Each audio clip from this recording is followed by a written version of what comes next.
தாடிக்கொம்பு சவுந்தரராஜா பெருமாள் கோவில் ஆடிப்பெரும் தேரோட்டம்.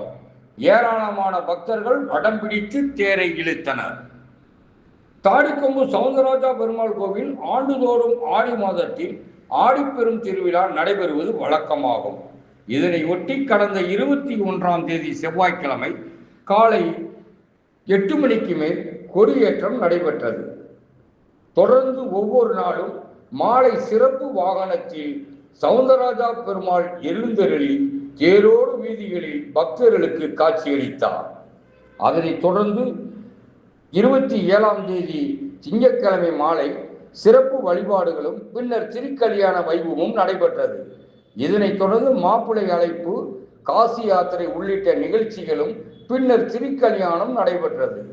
அன்று இரவு தம்பதியர் கோலத்தில் சவுந்தரராஜா பெருமாள் ஸ்ரீதேவி பூதேவி சமேதமாக பூப்பல்லக்கில் எழுந்தருளி உலா வந்து பக்தர்களுக்கு அருள் பாலித்தார்.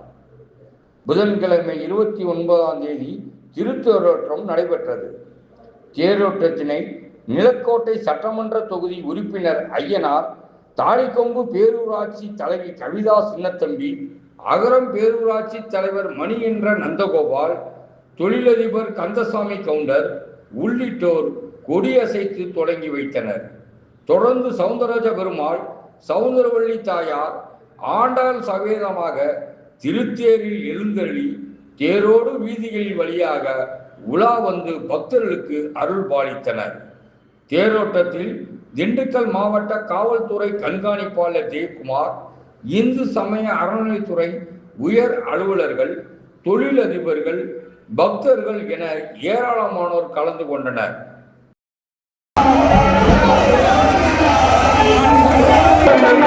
நாடு